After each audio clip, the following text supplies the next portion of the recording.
ko diɲɛ jamanaba fɛn fɛn bɛ yen ni o jamanaba in ni a den dɔ y'a janfa ko diɲɛ jamanaba fɛn fɛn bɛ yen nɔ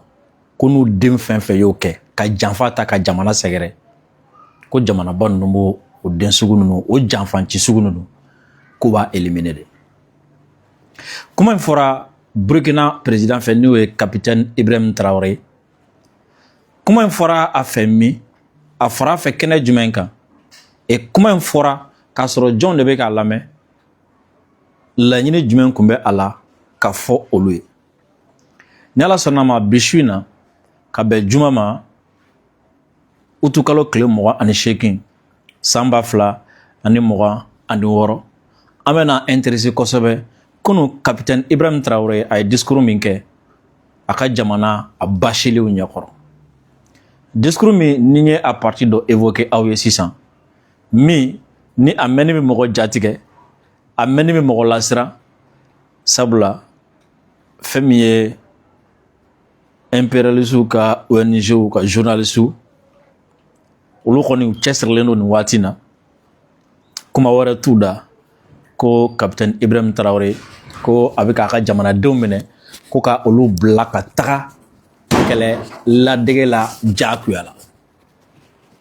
Ɔ k'olu to kuma la waati min na ni capitaine nana nin fɔ a ne ko n ko a ye u ka sunɔgɔ tiɲɛ tuguni sabula a ye dɔ fara u ka jatigɛ kan. Ni Ala sɔnna ma a ye discours min kɛ an bɛna discours in décrypter k'a bayɛlɛma aw ye ka tila ka hakili jagabɔ fana kɛ a kan. Discours in fɔra kɛnɛ min fana kan k'o kɛnɛ in ka o fana analyser aw ye k'o fana décrypter aw ye kosɛbɛ. Ne hakili b'a la ka bɔ araba la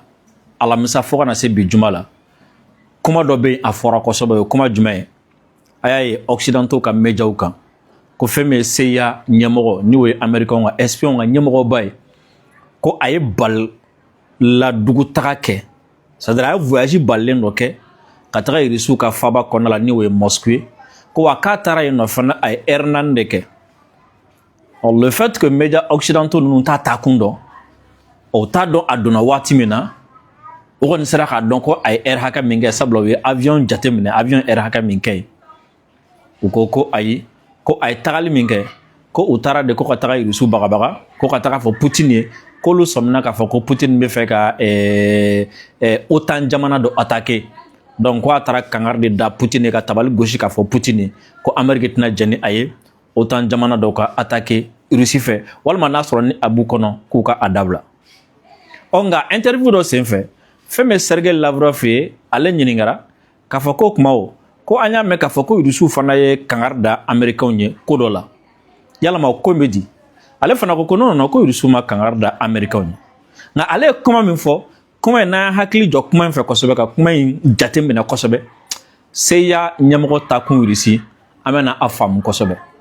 O la ka ɲin'aw fɛ video aw ka aimer ka partager ka cœur caman bila aw denkɛ ni aw balimakɛ don Dirisa Mementa n y'a fɔ aw ye n ko bi ye juma ye ka bɛn utukalo tile 28 ma san 2026 aw minnu bɛ nin waati na ko aw bɛ k'an lajɛ an ka page Facebook kan a ye video aimer aw ka partager aw ka cœur caman bila aw minnu fana bɛ nin waati na ko aw bɛ k'an lajɛ an ka chaîne YouTube kan Dirisa Mementa video a y'a aimer aw ka partager aw ka cœur caman bila et aw kana ɲina ka aw abonner an ka chaîne YouTube la aw abonnelen kɔ fɛnɛ a ye fɛɛrɛ kɛ k'aw ka cloche de notification activer o la n'an ye video kɛ YouTube kan YouTube bɛ video ci aw ma sous forme de notification video aw b'a sɔrɔ k'a lajɛ k'a sɔrɔ aw ma recherche jan kɛ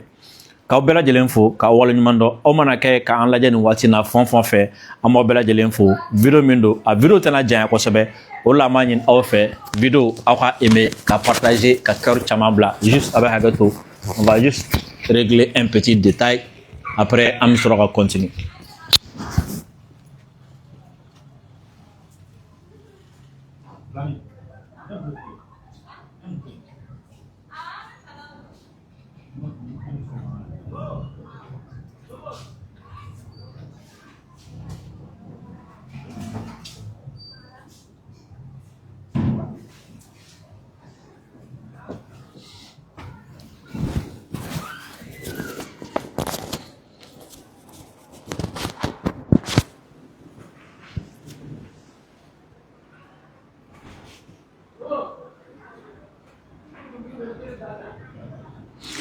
Alsa ka ɲinɔ fɛ video aw ka continuer ka aimer ka partager ka cœur caman bila an tɛna ko bila dagirinda la capitaine Ibrahim Traoré ale discours min kɛ a discours a la fanba an bɛ a daminɛ o la après an bɛ sɔrɔ k'an yɛrɛ sɔrɔ américain ka fanfɛ capitaine Ibrahim Traoré an b'ale lamɛn.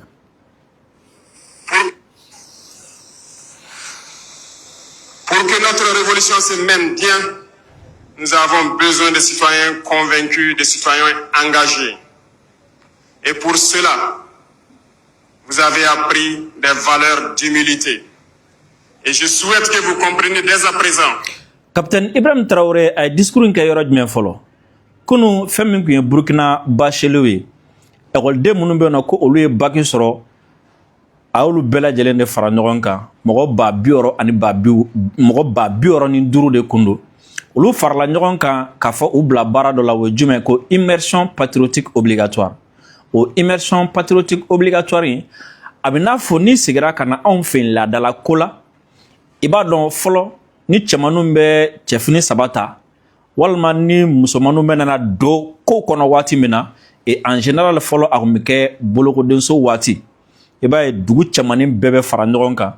ka u bɛɛ lajɛlen boloko ɲɔgɔn fɛ n'o ye filantɔɲɔgɔnmaw ye o la o bolokodenso kɔnɔna la fɛn min ye kalan ye o bɛ k'u kun ye o kalan ye o ye jumɛn adamadenya tagabolo adamadenya faamucogo u bɛ dege cɛya la ka u dege cɛya kɔrɔ la ka fɛn min ye kabila ye faso k'o ɲɛfɔw ye ka dusu don u kɔnɔ o la a bɛ n'a fɔ o tun ye a damana kalanbon ye o tun ye a damana kalanbolo ye ɔ fɛn bɛ capitaine Ibrahim Traoré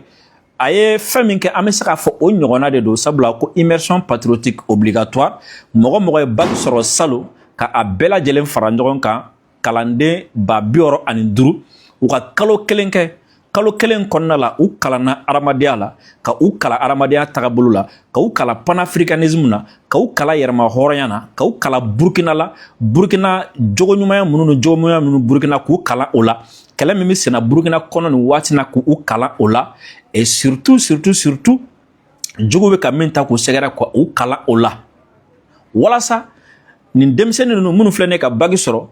olu de bɛna kɛ siniɲɛsigiw ye olu de bɛna kɛ dɔgɔtɔrɔbaw ye olu de bɛna kɛ diplomatibaw ye olu de bɛna kɛ sɔrɔdasi ɲɛmɔgɔbaw ye olu de bɛna kɛ faso ɲɛmɔgɔbaw ye ko n'a ma ɲɛ k'olu de bɛna kɛ faso ɲɛmɔgɔbaw ye ko k'u kalan jagoya nin fɛn ninnu na donc u y'o kalo kelen kalan min kɛ ni kalan kɔfɛ ni fɛn min ye farikolo ɲɛnajɛ olu kun bɛ a la ani ka u dege kɔngɔmuɲu na ka u dege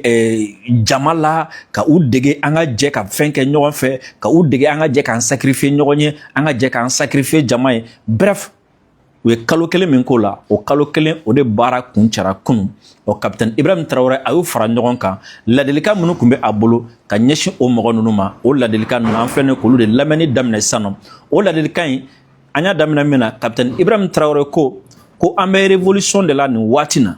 ko révolution mago bɛ mɔgɔ de la mɔgɔ min bɛ yen nɔ ni danaya sabatilen don a dusukun na wa révolution fana mago bɛ mɔgɔ de la mɔgɔ min ni a engagé len don c'est à dire mɔgɔ min ni a kɛlen don k'a kan di n'a sɔnnen don ni dusukun sɔnnen don révolution ko a ti ɲɛ mɔgɔ kɔ mɔgɔ min fo a k'a sɔrɔ yɛrɛmajigin bi a la o yɛrɛmajigin ni o ye jogo ɲumanya ye ni capitaine min nana jogo ɲumanya minnu fɔ révolution kɔnɔna la a bɛna sinsin yɛrɛmajigin de ka kosɛbɛ n'o ye k'i yɛrɛmada ye fɛn caman bɛ yen nɔ ka olu ɲɛfɔ. Et l'une des qualités premières d'un révolutionnaire est l'humilité. L'humilité en ce sens que vous devrez toujours vous remettre en cause et vous dire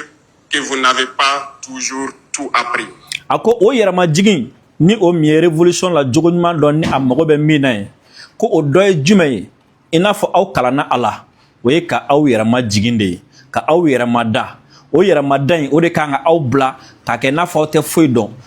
k'a kɛ n'a fɔ aw ma foyi de dɔn fɔlɔ aw tɛ foyi kalama o la aw ka ɲinini kɛ diyagoya la aw k'aw majigin ka ɲinini kɛ aw k'a majigin ka ko ɲɛɲini aw k'aw majigin ka kalan kɛ aw k'aw majigin ka dɔnniya ɲini.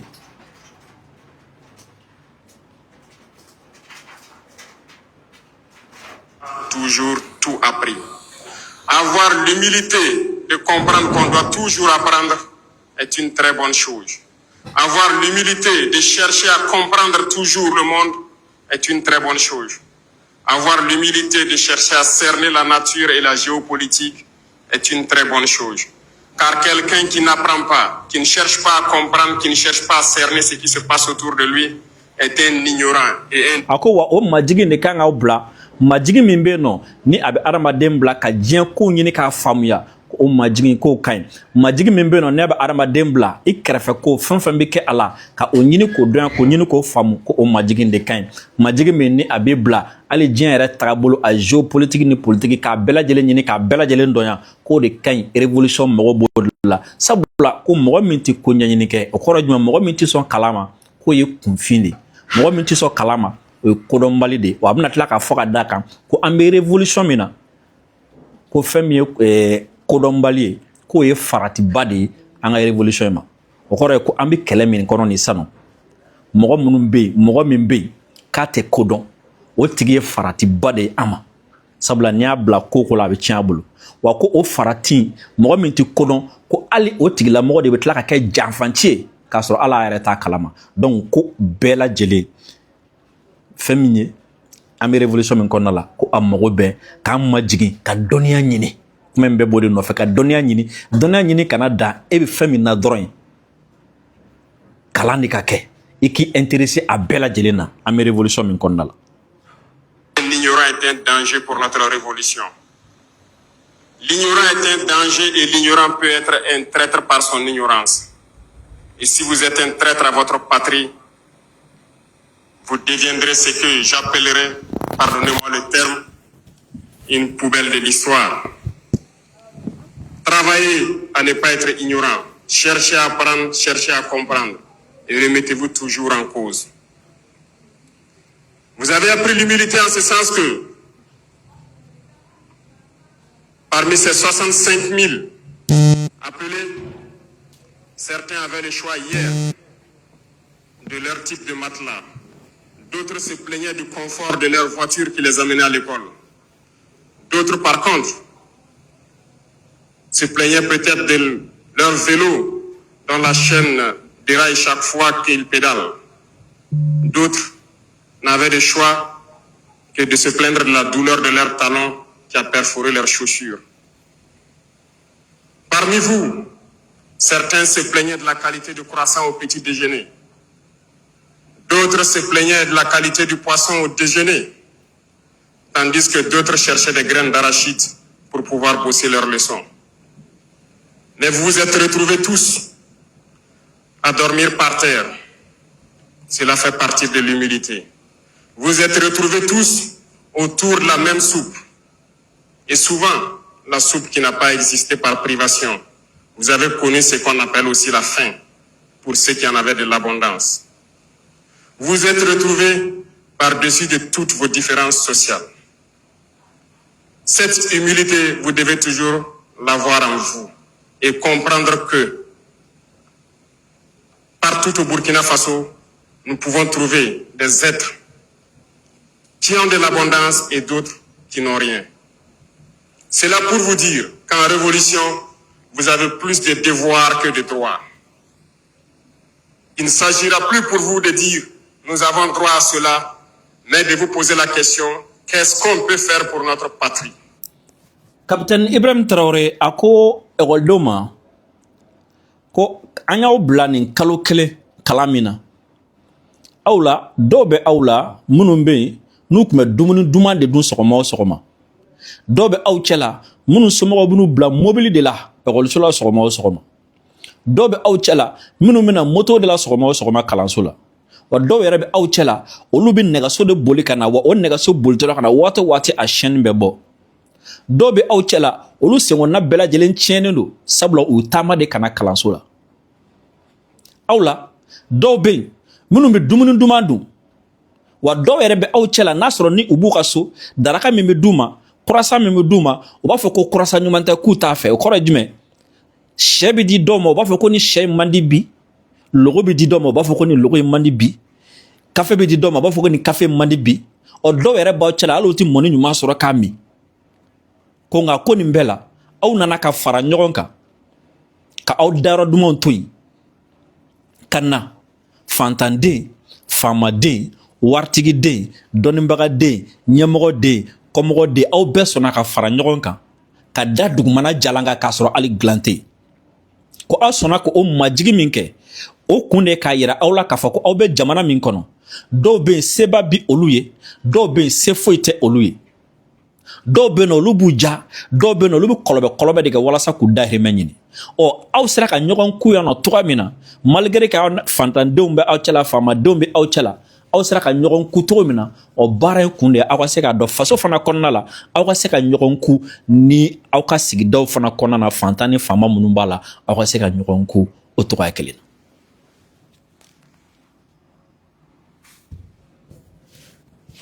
Travaillez pour votre patrie et ne baissez jamais les bras. Si nous avions baissé les bras, le Burkina ne serait pas Burkina aujourd'hui. Capitaine ko fɛnɛ ko aw k'a dɔn k'a fɔ an bɛ révolution de la ko aw k'a dɔn ko an bɛ révolution de la wa révolution kɔnɔna la adamaden i bɛ min kɛ faso ye ko o de ka ca ka tɛmɛ hakɛ min b'i bolo faso kɔnɔ wa n'an bɛ révolution kɔnɔna la waati bɛɛ kan k'i yɛrɛ ɲininka de ne bɛ se ka mun de kɛ faso ye k'o de ka ɲi ka tɛmɛ waati o waati i k'i yɛrɛ ɲininka e bɛna se ka mun kɛ faso ye en d'autres termes ko révolution kɔnɔna la obligation devoir de ka ca ka tɛmɛ droit kan nin ka hakɛ nin ka droit nin ka droit nin ka droit ko kan ka dɔgɔya kɔnɔ kan ka nɛmɛ n'an bɛ révolution kɔnɔ nin ka devoir ye ko de kan ka caya wa a ko denmisɛnninw ma a ye sɔn ka baara kɛ aw kana nata sɔrɔ nɔgɔmani fɛ sabula o bɛ na ni kojuguba de aw kana nata sɔrɔ telimani sɔrɔ nɔgɔmani aw kana nata fɛ dɛ.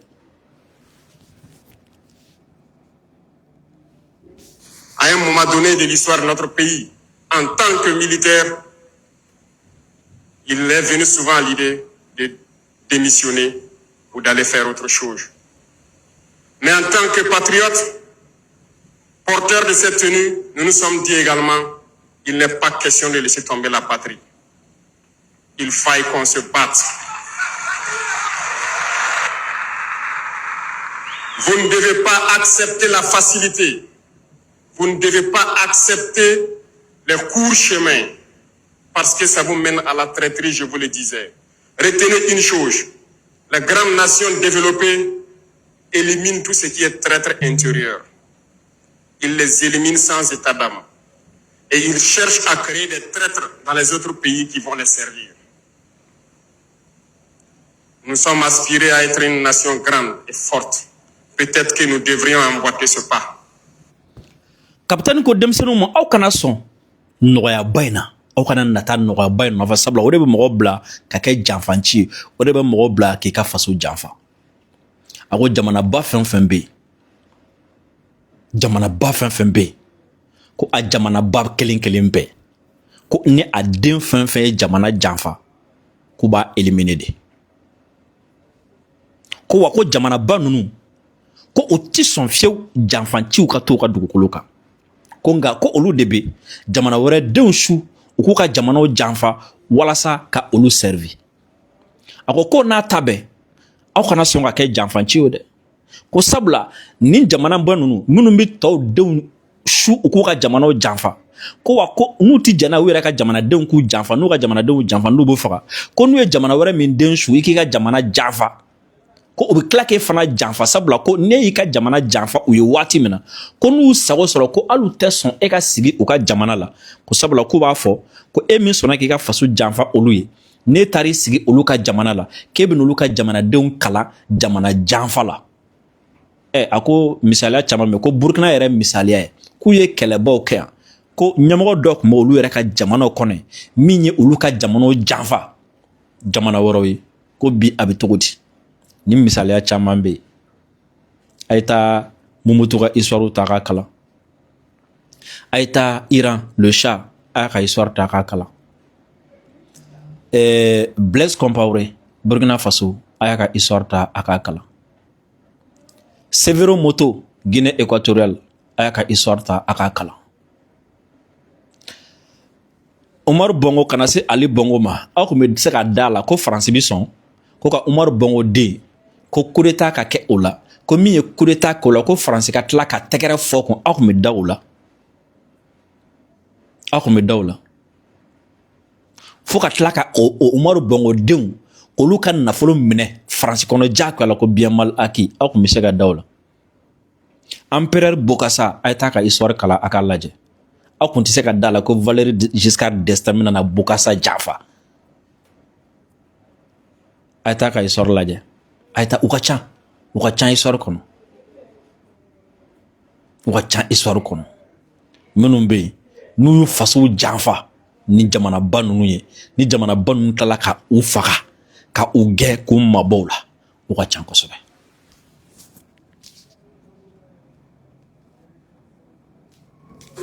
Élimine tout ce qui est traître intérieur. Il les élimine sans état d'âme. Et il cherche à créer des traîtres dans les autres pays qui vont les servir. Nous sommes aspirés à être une nation grande et forte. Peut-être que nous devrions emboîter ce pas.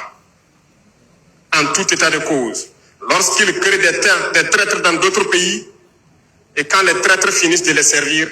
ils finissent toujours par les éliminer d'une manière ou d'une autre. Soit parce qu'ils en savent trop, soit parce qu'ils deviennent gênants, mais ils finissent toujours par éliminer les traîtres, qu'ils soient de l'intérieur ou ceux de l'extérieur qui les aident.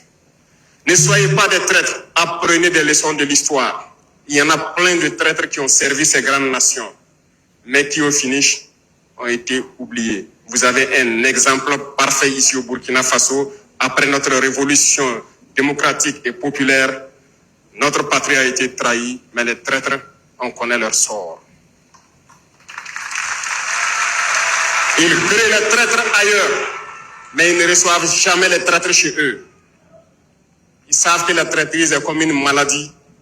et lorsqu'ils reçoivent les traîtres chez eux, ça pourrait peut-être contaminer leur population. Lorsqu'ils finissent d'utiliser les traîtres, ils les jettent, ils les éliminent. C'est comme ça que ça fonctionne. C'est une leçon de la vie. Ne soyez pas des traîtres pour votre patrie. Capitaine ko aw kana sɔn ka kɛ janfanci ye aw faso ma sabula janfanci bɛ laban cogo min na a y'o ɲɛf'u ye a ko jamanaba foyi tɛ min bɛ jɛn ni a ye a den ka kɛ janfanci ye ko wa ko jamanaba fɛn fɛn bɛ yen n'a den kɛra janfanci ye ka ɲɛsin jamana ma k'u b'a tigi éliminer de ko Burkina dun fana olu fana ka jamana k'olu fana bɛ fɛ ka kɛ jamanaba de donc ko il est waati sera olu fana k'u miiri ka o ɲɔgɔn kɛ o kɔrɔ ko waati sera olu fana k'u miiri u ka janfanciw u k'u éliminer donc ko denmisɛnninw ma aw kana sɔn ka kɛ janfanci ye aw kana sɔn ka aw faso janfa sabula janfanci ninnu u laban cogo ma ye nin ye parti dɔ ye an ye parti min ta capitaine Ibrahim Traoré a ka discours min ni a y'a tenu immersion patriotique obligatoire en cérémonie de clôture la o la walasa aw k'a dɔn premièrement n y'a fɔ aw ye n ko ni ɲɔgɔn kun bɛ anw fɛ yen ni o ye ni solomandenw donna n'u bɛna bɔ n'u bɛna cɛfini saba ta waati min na kalan de tun bɛ kɛ u kun ni immersion min n'a fɔ o ɲɔgɔn de minnu ye bac sɔrɔ salon mɔgɔ 65 olu bɛɛ lajɛlen fara ɲɔgɔn kan u ka kalo kelen kɛ kalan na walasa u ka jamana faamu u ka diɲɛ faamu u ka taabolo faamu u k'u ɲin n'u jugu dɔn jamana bɛ sira min kan u ka se k'u dɔn walasa mɔgɔ kana se k'u manipuler sabula olu de bɛna kɛ dɔgɔtɔrɔbaw ye sini olu de bɛna kɛ diplomatibaw ye sini olu de bɛna kɛ directeurbaw ye sini a dɔ la olu de bɛna jamana ye représenter fan bɛɛ lajɛlen fɛ wa hali sini ma sini a politique mɔgɔbaw bɛna bɔ ninnu de la donc n'a ma ɲɛ ko aw de ye sini ɲɛsigi ye ka u labɛn k'u bila sini ɲɛ ne bɛ tile ka min fɔ aw ye n ko révolution tɛ taa formation politique ni idéologique min kɔ dɛ capitaine Ibrahim Traoré filɛ ne k'o de kɛ tan ni de formation politique et idéologique kalo kelen kɔnɔna u bɛ former idéologiquement kalo kelen kɔnɔ u bɛ former politiquement et kalo kelen kɔnɔ u bɛ former physiquement mɔgɔ tɛ ko tɔgɔ dɔn kɛlɛ bɛ se ka bɛn u sigiyɔrɔ kan hali n'a sɔrɔ ni kalo kelen t'a bɔ mais u ye notion de base sɔrɔ n'u ye élément minnu sɔrɔ a b'u nafa u ka diɲɛlatigɛ la fo ka taa fɔ k'u sara wa u denw n'u mɔdenw a b'olu fana nafa fo ka taa fɔ k'u sara et surtout a bɛ jamana nafa fo ka taa fɔ ko min kɛra an ka mɛn nin de ma c'est ça la formation politique et idéologique et puis u y'a kɛ mɔgɔ minnu kun ni minnu ye bac sɔrɔ yen olu bɛna don u ka diɲɛlatigɛ a ɲaga yɔrɔ de la sisan sabula u bɛna taa université de la et o université na sisan u bɛna taa fara-farali yen ka bɔ ɲɔgɔn na yen de sisan u ka diɲɛlatigɛ sira yɛrɛ u bɛna ta yen de sisan min bɛ fɛ ka kɛ min ye a bɛna t'o kalan daminɛ sisan très important o kɔfɛ n'a fɔ n y'a fɔ ye cogo min na n ko n tɛ fɛ ka mɛn bi fɛn min ye Sergei Lavrov ye ale fana ye interview dɔ di o interview in kɔnɔ a ka dɔn k'a fɔ ko waati dɔw kɛra a la fɛn min ye et surtout tarata tɛmɛnen Amérique u ka CIA a ɲɛmɔgɔba n'o ye Amérique espion ka ɲɛmɔgɔba ye a ye voyage balilen dɔ kɛ ka taga Moscou ko a ye heure 4 ɲɔgɔn kɛ voyage in kɔfɛ occidentaux ye kuma caya k'a taara tabali le gosi ko ka taa Russe bagabaga tan depuis l'autre jour n y'a fɔ aw ye ngo ni occidentaux ka communication jateminɛ bɛɛ n'u ka ɲɛmɔgɔ sirannen no ou bien n'u sirannen tɛ ngi b'a dɔn o ko se ya ɲɛmɔgɔ taara tabali le gosi sabula k'a taara kanga da Russe ye ko kana se OTAN jamana ma sabula k'u ɲɛ b'a la u k'u labɛn u bɛ fɛ ka se OTAN jamana ma hali n'a sɔrɔ ni ninnu fila si ma fɛn fɔ nga Sergei Lavrov a ye question dɔw jaabi question minnu ni ale fana ɲininkara k'a fɔra ko aw fana ye kanga da Américains ye Ukraine dɛmɛli la Sergei Lavrov fana ye jaabili dɔ kɛ o jaabili bɛ n'an permettre hali n'a sɔrɔ ni a tɛ nin kuma in kan mais a bɛ n'an permettre an bɛna faamu est-ce que CIA ɲɛmɔgɔ ka taali kun tɛ nin yɔrɔnin n bɛna yɔrɔnin min ɲɛfɔ ye an ka jɛ an ka Sergei Lavrov lamɛn ɲɔgɔn fɛ. Non. Non. De notre côté, il n'y a eu aucun ultimatum. Nous avons posé une question parce que les médias occidentaux publient régulièrement des fuites sur la manière dont l'administration de Donald Trump, qui avait qualifié la crise ukrainienne de guerre de Joe Biden, aide l'Ukraine par le biais de nouveaux financements, de livraison d'armes, de la fourniture de renseignements, etc. Il y a eu 3 ou 4 cas de ce genre au cours des derniers mois. Lorsque des informations pareilles apparaissent, nous les envoyons calmement par la voie diplomatique au département d'État américain et lui demandons de confirmer si elles sont vraies. Non. De notre côté. Sergei Lavrov ko Russe kɔni ma bagabaga foyi ta ka ɲɛsin Amérique ma ko hali n'a sɔrɔ ko nin y'a waati caman ye et surtout ko a kɛra fo siɲɛ 3 ko occidentaux ka kunnafonidiso b'u dɛn ka bɔ ni kunnafoniya dɔw ye o kunnafoniya ninnu ye jumɛn ye ko k'a yira k'a fɔ ko fɛn min ye Amérique ye o Amérique min président n'o ye Donald Trump ye ni a nana waati min na a y'a fɔ k'a fɔ ko kɛlɛ min filɛ ne ka kɛ Ukraine ni Russie ni ɲɔgɔn cɛ ko Joe Biden de ka kɛlɛ kun don ko nka k'o ti k'u bali ko Amérique bɛ k'u dɛn ko ka maramafɛnw labɔ sira dɔw fɛ ko ka taga di Ukraine ma walasa k'olu kɛlɛ ni a ye ko Amérique bɛ ka kunnafoniya bɔ ni renseignement ye ko k'i dɛn k'o bɔ sira dɔ fɛ ka taa di Ukraine ma ko ka olu kɛlɛ ni a ye ko waati o waati ni nin ko ninnu ni a kɛra ni olu bɔra kalama k'olu b'a kunnafoniw bɛɛ fara ɲɔgɔn kan ko k'a ci ka taga Américains fɛ sira fɛ a kan ka tɛmɛ sira min fɛ ko nka k'olu tɛ ka olu ma Amérique bagabaga wa kuma kɔrɔ Amérique fana m'u bagabaga ne ko n ko n'a sɔrɔ nin tɔgɔ don est-ce que CIA ɲɛmɔgɔ ma taga Russie u ka taga kuma nin sujet de kan parce que CIA ɲɛmɔgɔ renseignement ɲɛmɔgɔ de donc est-ce que ale ma taga Russie ni Ukraine ka comment dire la Russie ni Amérique ka kuma jalaki minnu ni Russie y'a ta k'u sɛgɛrɛ ka taa daliluya dɔw di k'a fɔ ko an tɛ k'a kɛ tan an bɛ k'a kɛ ten de et o fana kɔfɛ ka taa ko dɔw ɲini u fɛ an bɛ fɛ ka nin ko in kɛ n'an y'a kɛ a kana na fɛn kɛ an na walima an bɛna aw to yen aw ka nin kɛ walima an bɛna ɲɛ ci nin kan ou bien ko in bɛ tan de est-ce que a ma taa ka taa explication de di en tout cas ne kɔni b'a kɛ o de ye et o kɛrɛfɛ a bɛ se ka kɛ Américains m'u k'u labɛn u bɛ fɛ ka kɛlɛ dɔ wuli u bɛ taga fana ka taa Russe sonde k'a lajɛ n'u bɛna jɛ ni kɛlɛ ou bien n'u tɛna jɛ ni kɛlɛ ye kɛlɛ bɛna tɛmɛ olu ni mɔgɔ minnu ni ɲɔgɔn cɛ ni Russe minnu dɛmɛ ou bien ni Russe t'u dɛmɛ sabula ni mɔgɔ caman bɛ kɛlɛ ninnu waati na o bɛɛ ye Russe ka allié ye aw minnu bɛ Amérique aw minnu bɛ Europe ko a bɛ fɛ ka wari ci kana Mali la m'a ɲini aw fɛ aw ka application Senwave télécharger a k'aw sigi a ka téléphone kɔnɔna la n'a bɛ wari ci kana Mali la a k'a ci ni Senwave wa n'a b'a ci ni Senwave fana a k'aw jija ka code promo Dirisa 10 a ka o utiliser n'a ye wari ci ni o ye an bɛ nafa sɔrɔ o la kosɛbɛ aw minnu bɛ yen ko aw bɛ fɛ ka taga hiji walima aw bɛ fɛ ka taga umra la agence de voyage 7 village a ye yen sɛgɛrɛ agence min don u bɛ hiji dɔn u bɛ diinɛ dɔn u bɛ magan dɔn u bɛ madinɛ dɔn wa hiji kɛko ɲuman u bɛ se o fana la agence min don ni wari dafalen bɛ aw bolo aw bɛ se ka taga inscrit ni wari yɛrɛ dafalen tɛ aw bolo aw bɛ se ka taga wari sara dɔɔni dɔɔni fo ka taga se hiji waatiw ma wa hali n'a sɔrɔ ni aw sigilen tɛ Mali la mais ni aw ye malien ko Mali passeport bɛ aw bolo aw bɛ se ka voyager ni agence de voyage 7 village aw bɛ se ka taa aw inscrit et agence min don n y'o fɔ aw ye dɔnniya b'u la hiji kɛko ɲuman ɲɛ b'u la et puis agence min don espérance ba fana bɛ u la kosɛbɛ ka aw fo ka aw waleɲuman dɔn a kan bɛn diɲɛ waati wɛrɛ salamu aleykum